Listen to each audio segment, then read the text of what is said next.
ഈ തിരുപ്പതി ക്ഷേത്രം മലമുകളിലാണ് തിരുപ്പതി ക്ഷേത്രം. അത് ആയിരക്കണക്കായ വർഷങ്ങളിൽ നിന്ന് വലിയ വ്യത്യാസമൊന്നും അതിന് വന്നിട്ടില്ല. ഞാൻ പറഞ്ഞില്ലേ സെൻറ്റ് പീറ്റേഴ്സ് ബസലിക്ക, ഇതിനെ പറ്റി നിങ്ങളോട് തന്നെയല്ലേ ഞാൻ പറഞ്ഞത്. സെൻറ്റ് പീറ്റേഴ്സ് ബസലിക്ക റോമിലെ 500 കൊല്ലമായിട്ട് ഇപ്പോഴും അങ്ങനെ തന്നെയാണ്. എന്നാൽ 10 കൊല്ലം മുമ്പുള്ള മക്കയല്ല ഇപ്പം നോക്കാം. ആ 10 കൊല്ലം മുമ്പ്, അതിൻ്റെ ഒരു 10 കൊല്ലം മുമ്പുള്ള മക്ക ആയിരുന്നില്ല അന്നത്തെ മക്ക. അതിൻ്റെ 10 കൊല്ലം മുമ്പുള്ള മക്ക ആയിരുന്നില്ല അന്നത്തെ മക്ക.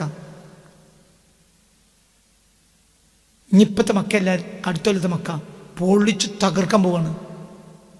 യൂറോപ്യൻ, മനസ്സിലായില്ല, ഫ്രാൻസിലെയും ജർമ്മനിയിലെയും എഞ്ചിനീയർമാർ അതിന് പിന്നിൽ പ്രവർത്തിക്കുന്നത്.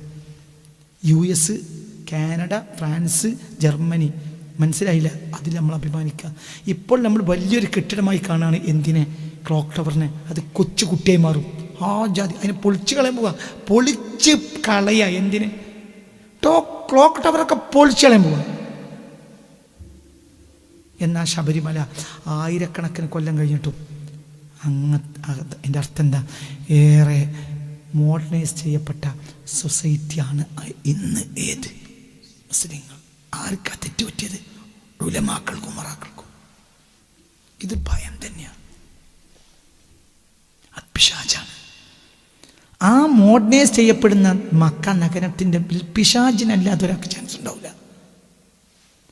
പിശാചുക്കളെ മക്കയിലേക്ക് തിരിച്ചു കൊണ്ടുവരും എൻ്റെ പിൽക്കാല സമൂഹം എന്ന് റസൂൽ പറഞ്ഞിട്ടുണ്ട്. ഇനി ഇതിലൊക്കെയുള്ള ചിഹ്നങ്ങൾ, ഇവരുടെ നിർമ്മിതിയിലെ ചിഹ്നങ്ങളെപ്പോലും ഇപ്പം നമുക്ക് കണ്ടെത്താൻ കഴിയില്ല. അതിൽ മുഴുവനും പിശാചുണ്ടാവും. മനസ്സിലായില്ല? ആരാ ഈ നിർമ്മിതിക്കൊക്കെ നേതൃത്വം കൊടുക്കുന്നത്? പറ. യൂറോപ്പ് നേതൃത്വം കൊടുക്കുക. എവിടെയാണ് ഇവർ പണിയെടുക്കുന്നത്? മക്കയിൽ. മനസ്സിലാണ്ട് പറഞ്ഞത്. യൂറോപ്യൻ സംസ്കാരങ്ങൾ അങ്ങനെ തന്നെ. യൂറോപ്പോ 500 അല്ല അങ്ങനെ തന്നെ തുടരുവാണ്. ഈ കളിയൊക്കെ ഇവിടെ കളിക്കണത്. എന്നാ സെന്റ് പീറ്റേഴ്സ് ബസലിക്ക അവർ മാറ്റിയോ? ഇല്ല. അതിൻ്റെ തനതായ പാരമ്പര്യ രീതി തന്നെ തുടരുകയാണ്. 500 കൊല്ലം കഴിഞ്ഞിട്ടും ഒരു ടൈല് പൊട്ടിയാൽ അത് അങ്ങനെ തന്നെ പഴയ പൗരാണിക രൂപത്തിലെ ടൈലുണ്ടാക്കി വെക്കുകയാണ് സെന്റ് പീറ്റേഴ്സ്. റോമിലെ ഏറ്റവും പ്രധാനപ്പെട്ട ആരാധനാലയമാണ് ഏത്? Saint Peter's basilica. അത് 500 കൊല്ലമായിട്ട് ഇപ്പോഴും അങ്ങനെ തന്നെയാണ്. എന്നാൽ 50 കൊല്ലത്തിനുള്ളിൽ മക്ക എത്രയോട്ട് മാറി? ഇത് പിശാചിലേക്കുള്ള ഓട്ടാണ്. പിശാചിലേക്കുള്ള ഓട്ടാണ്. പള്ളി മാറി. പള്ളിയൊക്കെ ഇനി പൊളിച്ചു കളഞ്ഞ അടുത്ത പള്ളി ഉണ്ടാക്കും. മോഡേണൈസ് ചെയ്യപ്പെടുക. അതായത് ആധുനിക യൂറോപ്യൻ സംസ്കാരത്തിന് ഏറ്റവും വഴിപ്പെട്ടു പോയ ഒരു ജനത ഇന്ന് ആരാണ്? അത് മുസ്ലിങ്ങളാണ്. അതിന് കാരണം മുസ്ലിം പണ്ഡിതന്മാരുടെ ഉത്തരവാദിത്ത ബോധമില്ലായ്മയാണ്. അവർ നശിച്ചു പോയതുകൊണ്ട്. ഇത് നാശമാണ്. അല്ലാതെ ഏതോ ഒരു ലാത്തയുടെയും ഉസ്സയുടെയും പ്രതിമ കൊണ്ടുവന്ന് മക്കയിൽ വെക്കുമെന്ന് നിങ്ങൾ വിചാരിച്ചു. അതല്ല അതിൻ്റെ അർത്ഥം. ഈ ലാത്തക്കാരും ഉസ്സക്കാരും അവരുടെ ജയന്റ് നിർമ്മിതികൾ, ആ നിർമ്മിതികളിൽ ഒളിഞ്ഞു കിടക്കുന്ന ഷിർക്കിൻ്റെ രഹസ്യങ്ങൾ. ഇതിലൊക്കെ പല ഷിർക്കിൻ്റെ രഹസ്യം ഉണ്ടാവും. മനസ്സിലാണ്ടോ? ചതി വൻ ചതി. ഈ ചതിക്ക് അവരെ കുറ്റം പറഞ്ഞിട്ട് കാര്യമോ ഇല്ല. ചതിക്കുറ്റം പറഞ്ഞു. ഇപ്പം നോക്കൂ നിങ്ങൾ, ഇതാ യൂറോപ്പിനെ മൊത്തം മനസ്സിലാക്കാൻ ഈ പുസ്തകം മനസ്സിലാക്കിയാൽ മതി. ഇതാണ് ആധുനികത. ഇത് വായിച്ച് തീർന്നാൽ ഒരു മനുഷ്യന്, ഇത് വായിച്ചാൽ അവന് ഇതിൽ ഒരു അയാഥാർത്ഥ്യമല്ല. എൻ്റെ പുസ്തകമാണ്, സാത്താൻ്റെ നവലോകക്രമം എന്ന എൻ്റെ പുസ്തകമാണ് ഇത്. ഞാൻ റിയൽ കാര്യങ്ങൾ മാത്രമേ ഈ പുസ്തകത്തിലുള്ളൂ. മനുഷ്യൻ്റെ ആർത്തി, ആധുനിക മനുഷ്യൻ. ഇത് ഞാൻ ഈ കളർ കൊണ്ട് പുതിയുള്ള കാരണം എന്താണ് നിങ്ങൾക്കറിയൂ? ഈ ചുവപ്പ് ആർത്തിയുടെ ചിഹ്നമാണ്. ആധുനിക മനുഷ്യൻ്റെ സിമ്പൽ ആർത്തിയാണ്. എൻ്റെ വേറൊരു പുസ്തകത്തിനില്ല, ഏകദേശമൊക്കെ തൂവെള്ള പുസ്തകങ്ങൾ. ഈ പുസ്തകം കടും ചുവപ്പ്. മനസ്സിലായില്ല? അപ്പം ഞാൻ പറയട്ടെ, നിങ്ങൾ ഒരു ഹോട്ടലിൽ കയറാനുള്ള കാരണം എന്താണ്? ആ ഹോട്ടലിൽ ചുവന്ന കോലത്തിലുള്ള കോഴിക്കഷ്ണങ്ങൾ പുറത്തേക്ക് ഇങ്ങോട്ട് കാണും. ചുവപ്പ് എന്തിൻ്റെ അടയാളാണ്? ആർത്തിൻ്റെ ആകും ചുവപ്പ്. ഇത് ആധുനിക മനുഷ്യന്റെ സിമ്പലാണ് ഈ ചുവപ്പ്. ഞാൻ കമ്മ്യൂണിസ്റ്റ് ആയതുകൊണ്ടല്ല, അത് ഞാൻ എപ്പോഴും ലീഗുകാരൻ തന്നെയാണ്. ഞാൻ മരണം വരെ ലായസാലും ലീഗുകാരൻ, ഞാൻ ലീഗുകാരൻ തന്നെയാണ്. പക്ഷെ മൂളിയല്ല, മൂളൂല. ഇതൊക്കെ നാളെ ഈ സമൂഹത്തിൽ നിലനിൽക്കണം എന്ന് ആഗ്രഹിക്കുന്ന സമസ്തക്കാരൻ ലീഗുകാരനാണ്. മരണം വരെ സമസ്തക്കാരനാണ്, മരണം വരെ ലീഗുകാരനാണ്. പക്ഷെ മൂളൂല. മൂളന പണി ഉണ്ടായിരുന്നു, ഇപ്പം നിർത്തി. നിങ്ങൾക്ക് മൂളിയിട്ട് കാര്യമില്ല എന്ന് മനസ്സിലായി. നിങ്ങളോ നന്നാവില്ല. മൂളിങ്ങോണ്ട് നിങ്ങളാണ് കൊണ്ടുവരുന്നത് ഞാൻ വിചാരിച്ചു. പക്ഷെ നടക്കില്ല എന്ന് മനസ്സിലായപ്പോൾ ഞാൻ മൂളിൽ നിന്ന് മാറിയതാണ്. ഞാൻ ആദ്യമൊക്കെ വിചാരിച്ചിരുന്നത് മൂളിയിട്ട് നിങ്ങളാണ് കൊണ്ടുവരാമെന്നാണ്. അത് നടക്കൂല. മൂളിയതിനനുസരിച്ച് നിങ്ങൾക്ക് അടിമത്തരം ഞാൻ അടിമയാകുക എന്നല്ലാതെ നിങ്ങളെ നന്നാക്കാൻ കഴിയില്ലെന്ന് മനസ്സിലായപ്പോൾ ഞങ്ങൾക്ക് എതിരാകാൻ, പരസ്യമായി എതിരാകാൻ തീരുമാനിച്ചതാണ്. അതേസമയത്ത് നിങ്ങൾ തന്നെയാണ്, ഞാൻ തന്നെയാണ്. ഇത് നിങ്ങൾ പഠിക്കേണ്ട പുസ്തകമാണ്. ഈ പുസ്തകത്തിൽ ആധുനികത മനുഷ്യനെ ചതിക്കുന്ന ചതി. ഉൽപ്പന്നങ്ങളാൽ അടിമയാക്കപ്പെട്ട ജനത, പരസ്യങ്ങൾ നിയന്ത്രിക്കുന്ന നവലോകം, വിഷം ഭക്ഷണമാക്കപ്പെട്ട നവലോകക്രമം, വായുവും വെള്ളവും വിഷം മാത്രം, പിശാചുക്കൾ നിയന്ത്രിക്കുന്ന ആരോഗ്യ മേഖല, ഇതിൻ്റെ ഉള്ളടക്കം. ഇതിന് 13 അധ്യായങ്ങളാണുള്ളത്. ഈ 13 അധ്യായങ്ങളുടെയും ഉള്ളടക്കം ഫ്രണ്ട് പേജ് കൊടുത്തിട്ടുണ്ട്. 1. നവലോകക്രമത്തിൻ്റെ വ്യവസ്ഥിതികൾ. 2. ഉൽപ്പന്നങ്ങളാൽ അടിമയാക്കപ്പെട്ട ജനത. നമ്മൾ ഇന്ന് ഉൽപ്പന്നത്തിൻ്റെ അടിമയാണ്. പഴയ കാലത്ത് പീടിപ്പോയ ഒരു എന്ത് വാങ്ങണമെന്ന് നമ്മൾ ഉറപ്പിച്ചാൽ പോകുക. ഇന്ന് അങ്ങനെയല്ല. ഇന്ന് നിങ്ങൾ വണ്ടി ഇടുക്കി നമുക്ക് പോകുക എന്ന് പറയാം. എന്നിട്ടാണ് പോകുക. എന്നിട്ട് എന്താണ് അവിടെ കണ്ണിന് പറ്റിയത് അതൊക്കെ കൊട്ടയിൽ വലിച്ചിട്ട് വാങ്ങിന് പോകുക. ചെറിയ കൊട്ട ഒരു സൂപ്പർ മാർക്കറ്റും ഉണ്ടാവില്ല. ഏത് സൂപ്പർ മാർക്കറ്റ് അല്ലേ, വലിയ കൊട്ടയാണ്. എന്നിട്ട് അങ്ങനെ അതിൽ എനിക്ക് ആവശ്യമുള്ള സാധനം ബാക്ക് കൊണ്ടുപോകും. അതൊക്കെ തീരെ ആവശ്യമില്ലാത്ത സാധനം മുന്നിൽ കൊണ്ടു നിൽക്കും. നിങ്ങൾ സൂപ്പർ മാർക്കറ്റ് ശ്രദ്ധിച്ചിട്ടുണ്ടോ? സൂപ്പർ മാർക്കറ്റും ഒക്കെ ചതിയാണ്. എല്ലാ സൂപ്പർ മാർക്കറ്റും, അത് ഔലിയാപ്പാപ്പ സൂപ്പർ മാർക്കറ്റ് എന്നാണ് പേര് വെക്കുക. അത് നിങ്ങൾ എന്ത് സൂപ്പർ മാർക്കറ്റ് വെച്ചോളി. നിങ്ങൾ പുതിയ സൂപ്പർ മാർക്കറ്റ് തുടങ്ങിക്കോളി. നമ്മൾ സമസ്തക്കാരും ലീഗുകാരും സുന്നികളും ഒക്കെ കൂടിയൊരു സൂപ്പർ മാർക്കറ്റാണ് തുടങ്ങുക. എന്താണ്? ഖൈദെ മില്ലത്ത് സൂപ്പർ മാർക്കറ്റ് ആയിക്കോട്ടെ, അതും ചതിയായിരിക്കും. ബാഫക്ക് തങ്ങൾ സൂപ്പർ മാർക്കറ്റ് ചതിയായിരിക്കും. മക്ക സൂപ്പർ മാർക്കറ്റ് ചതിയായിരിക്കും. സൂപ്പർ മാർക്കറ്റായ സൂപ്പർ മാർക്കറ്റൊക്കെ ചതിയാണ്. അതായത് ഏറ്റവും ആവശ്യമുള്ള സാധനം, നിങ്ങൾക്ക് എപ്പോഴും ആവശ്യമുള്ള സാധനം നേരെ ബാക്ക് കൊണ്ടേക്കും. അതിൽക്കൂടെ അവിടേക്ക് നിങ്ങളെ കുട്ടികളും പെണ്ണുങ്ങളും ഇങ്ങനെ പോകുമ്പോൾ അതിനിടയ്ക്ക് ഈ സാധനങ്ങളൊക്കെ കാണും. അതൊക്കെ ആവശ്യമുണ്ടാവും. കുട്ടിയൊക്കെ ആവശ്യമുണ്ടാവും. ആവശ്യമുള്ളത് മുന്നിലല്ലേ കൊണ്ടു നിൽക്കണ്ട്, മുന്നിൽ വെക്കൂല. എന്തുകൊണ്ട്? ആവശ്യമുള്ള സാധനം മുന്നിൽ വെച്ചാൽ കച്ചവടം നടക്കൂല. ഈ ആദ്യം മുന്നിൽ വെച്ച സാധനം ഒന്നും നിനക്ക് ആവശ്യമില്ല. കളിപ്പാട്ടങ്ങൾ, അത് ഇതൊക്കെയാണ്. മല്ലി മുളകോ ഏറ്റവും ബേക്കറി, സോപ്പ് പൊടി എവിടെ? അതവിടെയാണ്. ഒരു 1.5 കിലോമീറ്റർ നടന്നാലേ എവിടേക്ക് എത്തുള്ളൂ. സോപ്പ് പൊടി അവിടെ എത്തുമ്പോൾ സോപ്പ് പൊടി വാങ്ങാനുള്ള പൈസ കഴിഞ്ഞിട്ടുണ്ടാവും. അതാണ് ഇത്. ചതിയാണോ? എന്ത് സൂപ്പർ മാർക്കറ്റാണോ ചതിയ. അന്നായി കൂടി മേയാൻ വിടുക. വിചാരിച്ചു എൻ്റെ സ്വാതന്ത്ര്യത്തിൽ അല്ല, ഓൻ്റെ പൈസക്കാണ്. പഴയ കാലത്ത് എന്താ ചെയ്യുക? ഒരു 500 ശർക്കരപ്പൊടി, ഒരു 250 മില്ലി വെളിച്ചെണ്ണ അല്ലേ പറയും മനുഷ്യന്മാർ. അങ്ങനെയല്ലേ പറഞ്ഞിരുന്നത്? അങ്ങനെയല്ല പറഞ്ഞിരുന്നത്. ഇന്ന് ആവശ്യങ്ങൾ അവനാണ് എടുക്കണം. നിൻ്റെ ആവശ്യത്തിനൊരു വിലയില്ല. എന്നെ മേയാനാണ് വിട്ടു. പെണ്ണൊക്കെ കുട്ടിയൊക്കെ നടന്ന് പോകാൻ മാത്രം, ഒരു കാറ് പോകാൻ മാത്രം വീതി ഉണ്ടാവും. ഇതിനിടയിലുള്ള സ്ഥലങ്ങൾ ഇതിങ്ങനെ നടക്കുകയാണ്. അപ്പം നീ ഉൽപ്പന്നത്തിൻ്റെ അടിമയാകാണ്. നിനക്ക് ആവശ്യമുള്ളതല്ല എടുക്കുന്നത്. സത്യല്ലേ? നിങ്ങൾ ചിന്തിക്കുക. ലോകത്തുള്ള എല്ലാ സൂപ്പർ മാർക്കറ്റും, ഔലിയാപ്പാപ്പ സൂപ്പർ മാർക്കറ്റ് എന്ന പേരിലൊരു സൂപ്പർ മാർക്കറ്റ് തുടങ്ങുകയാണെങ്കിലും അത് ഭൂലോക ചതിയായിരിക്കും. ചതിയല്ലാത്തൊരു സൂപ്പർ മാർക്കറ്റ് ഭൂലോകത്തില്ല. കാരണം നിന്നെ ഉൽപ്പന്നത്തിൻ്റെ അടിമയാക്കി ആധുനിക ലോകം. അപ്പോൾ അതിനനുസരിച്ച് പിന്നെയും നയിച്ചേണ്ടി വരും. നിനക്കിപ്പോൾ താല്പര്യമല്ല. പരസ്യങ്ങൾ നിയന്ത്രിക്കുന്ന ലോകം ഒക്കെ പരസ്യമാണ്. പഴയ കാലത്ത് പരസ്യമല്ല, നിൻ്റെ ആവശ്യം നീ എടുക്കും. മറ്റേ പരസ്യം നിന്നെ. ഇപ്പോൾ ഉദാഹരണം, ഒരു സാധനത്തിൽ പരസ്യം കാണുമ്പോൾ നിനക്കിപ്പോൾ എനിക്കിതാ ഒരു കണ്ണടയുണ്ട്. അപ്പോൾ എനിക്ക് ഇനി വേറൊരു കണ്ണടൻ്റെ പരസ്യം കണ്ടാൽ എന്ത് പുതിയ അന്ന് വാങ്ങിയ തിരക്കിടില്ല. എന്തും അങ്ങനെയല്ലേ. പരസ്യങ്ങൾ നമ്മൾ ആവശ്യമില്ലാത്ത സാധനം വാങ്ങാൻ പ്രേരിപ്പിക്കും.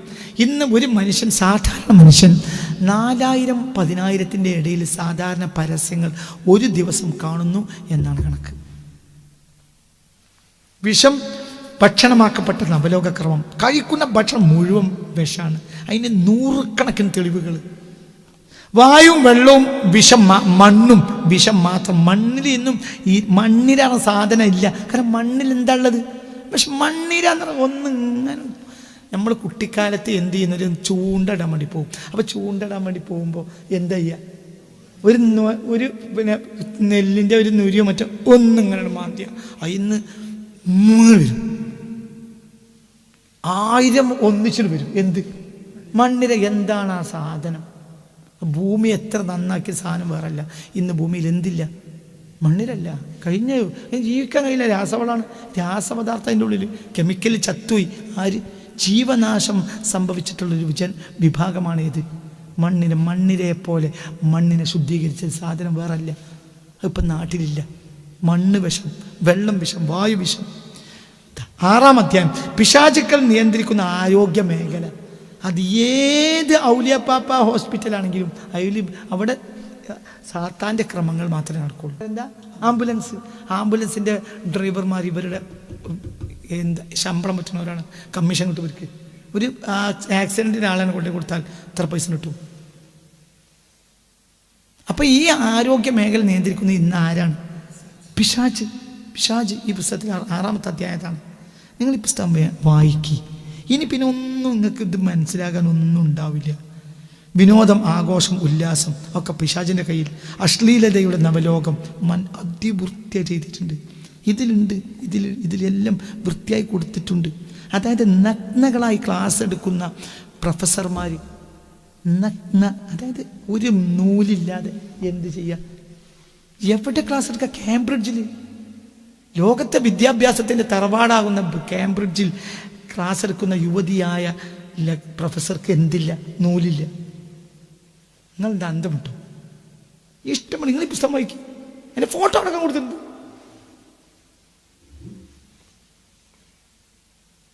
നിങ്ങൾക്ക് പറഞ്ഞ് മനസ്സിലായില്ല. കേംബ്രിഡ്ജിൽ പഠിപ്പിക്കുന്നത് എങ്ങനെ പഠിപ്പിക്കുക?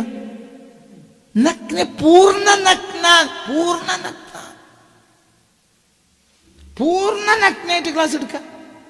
അത് ക്ലാസ്സിന് കുട്ടികൾ അത് അപ്പം തന്നെ ലൈവ് ലോകത്തേക്ക് വിടുക. അപ്പം ഒരേ സമയത്ത് ഈ ക്ലാസ് എടുക്കുമ്പോൾ ദശലക്ഷക്കണക്കായ ആളുകൾ ഈ ക്ലാസ് കേൾക്കുക. അതിപ്പോൾ നെറ്റിൽ കിട്ടും. ഇപ്പം നിങ്ങൾക്ക് അടിച്ചാൽ നെറ്റിൽ കിട്ടും ആ ക്ലാസ്. നഗ്നകളായ പ്രൊഫസർമാർ, അവർ യുവതികളുമാണ്. പക്ഷെ തൊണ്ടിയാണെങ്കിൽ തിരക്കിടില്ല. മനസ്സിലായി? തൊണ്ടിക്ക് വസ്ത്രമില്ലാതെ നടക്കല അലാലാവും നല്ല പറഞ്ഞ മേന. 10, 25, 30 വയസ്സുള്ള പ്രൊഫസർമാരായ യുവതികൾ ക്ലാസ് എടുക്കുക. എന്തില്ല തടിയിൽ? ഒരു നൂലില്ലടോ. ഈ അതികൃത്യമായ തെളിവോട് കൂടി ഇതിൽ പറഞ്ഞിട്ടുണ്ട്. കൃത്യം. അപ്പൊ എല്ലാ പിശാചിന് അടിമപ്പെട്ടു പോയി. നഗ്നതയുടെ ആധാരം എന്താ? പിശാച്. എന്തിനാണ് പയം കഴിക്കാൻ പറഞ്ഞത്? പയം കഴിക്കാൻ നഗ്നത വെളിവാവും. ഇപ്പൊ ബത്തത്തിലോഹുമാ സൗഅത്തുഹുമാ. എന്തുകൊണ്ടാണ് ആദന്റെ വീട് പയം കഴിക്കാൻ ഇബ്ലീസ് പറഞ്ഞത്? പയം കഴിച്ച പിന്നെ എന്ത് വെളിവാവൂല? എന്ത് മറക്കാൻ കഴിയൂല? പറയേ, വസ്ത്രം കൊണ്ട് മറക്കാൻ കഴിയില്ല. ഇപ്പൊ ബത്തത്തിലോഹുമാ സൗഅത്തുഹുമാ. അപ്പൊ അള്ളാഹ് പറഞ്ഞു പോയിക്കോളി, പുറത്ത് പോയിക്കോളി. നഗ്നത മറക്കാത്തവർക്ക് ഇവിടെ ചാനില്ല, പോയിക്കോൾ പുറത്ത്. പിന്നെ നഗ്നത മറക്കാൻ സ്വർഗത്തിലെ ഇല എടുത്ത് വരും. ഒരു കാര്യം ഉണ്ടായില്ല. കാറ്റടിച്ചിട്ട് ഇലയൊക്കെ പറന്നു. നഗ്നത കണ്ടു. അപ്പൊ പുറത്താക്കി. അപ്പൊ നഗ്നത കണ്ട് പുറത്താക്കിയതാണ്. എവിടുന്ന്? സ്വർഗത്തിന്ന്. ആരാണ് കാരണക്കാരൻ? ഇബ്ലീസ്. ഈ നഗ്നത ലോകത്ത് ഏത് കാലത്ത് നഗ്നതയുടെ കാരണക്കാരനാരാ? ഇബ്ലീസ്. എന്താ നിങ്ങൾ പറയുക? എവിടെയാണ് ഈ ലോകം? എന്താ നിങ്ങൾ മനസ്സിലാക്കാത്തത്? വ്യഭിചാരികൾ നിറയുന്ന ലോകം, നവലോകം. വ്യഭിചാരം എന്ന് പറഞ്ഞാൽ എന്തെന്ന് പറയണ്ട. അതിനു വേണ്ടി വ്യഭിചാരശാലകൾ. മൃഗത്തെ വ്യഭിചരിക്കാൻ വ്യഭിചാരശാലകൾ, ആനിമൽ വ്യഭിചാരശാലകൾ, ആനിമലിനെ വ്യഭിചരിക്കാൻ വ്യഭിചാരശാലകൾ. നിങ്ങൾ പിന്നെ കഴുതയാണോ, പെൺകഴുതയാണോ, പെൺകുരങ്ങിനെയാണോ, ഇതിനെയാണോ നിങ്ങൾക്ക് വ്യഭിചരിക്കേണ്ടത്? അവിടുന്ന് ചോദിക്കും. അതിന് വ്യത്യസ്തമായ പണം കൊടുത്താൽ അതിനെ വ്യഭിചരിക്കാം. ആനിമൽ വ്യഭിചാരശാലകൾ എവിടെ? ഫ്രാൻസിൽ, ജർമ്മനിയിൽ, സ്വിറ്റ്സർലാൻഡിൽ, സ്കാൻഡിനേവിയൻ രാജ്യങ്ങളിൽ മതത്തിന് വേണ്ടി മാത്രം ഉണ്ടായ രാജ്യങ്ങളതൊക്കെ. ഇന്നവിടെ കമ്മ്യൂണിറ്റി ഉണ്ട്, എന്തില്ല? ക്രിസ്തീയ കമ്മ്യൂണിറ്റി ഉണ്ട്, എന്തില്ല? മതം അനുശാസിക്കുന്ന 2% ആളുകൾ ഇന്ന് സ്കാൻഡിനേവിയൻ രാജ്യങ്ങളില്ല. യൂറോപ്പിനൊക്കെ നകർത്ത് കളഞ്ഞു. അവിടേക്ക് നമ്മൾ ഓടുകയാണ് ഇപ്പോൾ. അപ്പൊ നിങ്ങൾ ഈ പുസ്തകം വായിക്കുക. ഈ പുസ്തകം നിങ്ങൾ വായിക്കുക. ഈ പുസ്തകത്തിൽ ഒരു സെന്റൻസ് അയാഥാർത്ഥ്യമാണെന്ന് തെളിയിച്ചാൽ നിങ്ങളുടെ പൈസ വെറുതെ തിരിച്ചു തരാം. സുവർഗാന്റെ കുടുംബബന്ധങ്ങൾ, നാസ്തികരുടെ നവലോകം, നിരീശ്വരവാദികളുടെ വളർച്ച, വിദ്യാഭ്യാസത്തിന്റെ അടിമത്തം, തൊഴിൽ മേഖലയുടെ അടിമത്തം, ഇങ്ങനെ ഈ പുസ്തകത്തിൽ ഏതെങ്കിലും ഒതന്റിക് അല്ലാത്തൊരു വിവരം കൊടുത്തിട്ടുണ്ട് എന്ന് ഒരാൾ തെളിയിച്ചാൽ അയാളെ പൈസ തിരിച്ചു തരും. പേടിക്കേണ്ട, പുസ്തകം തിരിച്ച് എന്റെ പൈസ തിരിച്ചു.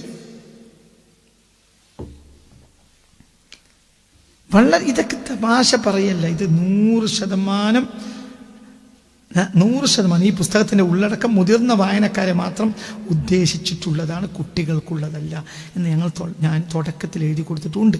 എന്തുകൊണ്ട്? ഇത് കുട്ടികളല്ല വായിക്കേണ്ടത്. കുട്ടികൾ എന്നത് ഉദ്ദേശം ഇപ്പോൾ 5ാം ക്ലാസ്സിൽ താഴെയുള്ള കുട്ടികളൊന്നും ഇത് വായിക്കണ്ട. SSLC കുട്ടികൾ 8ാം ക്ലാസ് മുതൽ ഈ പുസ്തകം വായിക്കുന്നത് നല്ലതാണ്. എല്ലാവരും വായിക്കണം. അപ്പോൾ ഞാൻ അവസാനിപ്പിക്കുകയാണ്. നിങ്ങൾ ചിന്തിക്കണം, സമൂഹത്തിന് വന്നിട്ടുള്ള മാറ്റങ്ങൾ എവിടെയും.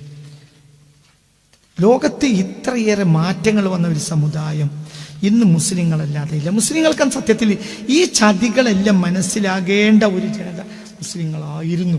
പക്ഷേ ആധുനികതയിലേക്ക് നമ്മുടെ പണ്ഡിതന്മാർ ഓടിയപ്പോൾ ആ തിരിച്ചറിവ് നമ്മുടെ ഉമ്മത്തിന് നഷ്ടപ്പെട്ടു പോയി. അപ്പൊ തിരുത്തേണ്ടത് പണ്ഡിതന്മാർ മാത്രമാണ്. പണ്ഡിതന്മാർ തിരുത്തിയാൽ സമൂഹം തിരുത്തും. തിരുത്തന്നെയും പണ്ഡിതന്മാർ തിരുത്തിയ സമൂഹം തിരുത്തും.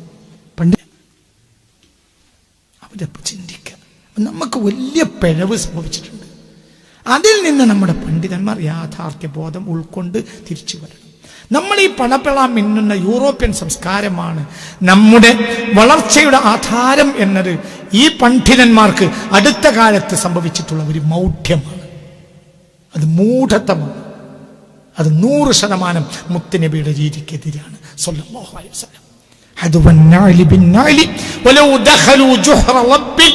യൂറോപ്യന്മാർ ഉടുമ്പിന്റെ മാളത്തിൽ കയറിയാൽ നിങ്ങൾ ആ സമൂഹത്തെ പിന്തുടർന്ന് നിങ്ങളും ആ മാളത്തിൽ കയറിയിരിക്കും എന്ന് പറഞ്ഞത് ഇന്നത്തെ മൂല്യന്മാരും തങ്ങന്മാരും കൂട്ടുന്ന ആധുനികവൽക്കരണം മാത്രമാണ്. അതുകൊണ്ട് ആധുനികവൽക്കരണത്തിൽ നിന്ന് തിരിച്ചുവരൽ മാത്രമാണ് പണ്ഡിത ധർമ്മം. മനസ്സറിഞ്ഞ് ചിന്തിക്കുക, ആരെയും വഷളാക്കൽ എനിക്ക് ലക്ഷ്യമില്ല. വമാ തൗഫീഖി ഇല്ലാ ബില്ലാഹ് അലൈഹി തവക്കൽതു വഇലൈഹി ഉനീബ് ഇൻ ഉരീദു ഇല്ലൽ ഇസ്ലാഹ മസ്തതഅതു. നന്മയല്ലാതെ ഈ പ്രഭാഷണത്തിന്റെ പിന്നിൽ ഒരു ലക്ഷ്യവുമില്ല. ഞാൻ പറഞ്ഞ കാര്യങ്ങളൊക്കെ കൃത്യമായി ആലോചിച്ച് പറയുകയാണ്. എന്നാണ് ഗൾഫുകാർ മൂല്യന്മാരും തങ്ങന്മാരും പടിയടച്ച് പിന്തം വിട്ട് ആട്ടുന്നോ ആ കാലത്തോളം നമ്മുടെ സമുദായം രക്ഷപ്പെടാൻ പോകുന്നില്ല. വആഖിറു ദഅവാന അനിൽ ഹംദുലില്ലാഹി റബ്ബിൽ ആലമീൻ. റബ്ബനാ ആതിനാ ഫിദ്ദുനിയാ ഹസന വഫിൽ ആഖിറതി ഹസനതൻ وقنا عذاب النار وأدخلنا الجنة مع الأبرار يا عزيز يا غفار برحمتك يا أرحم الراحمين.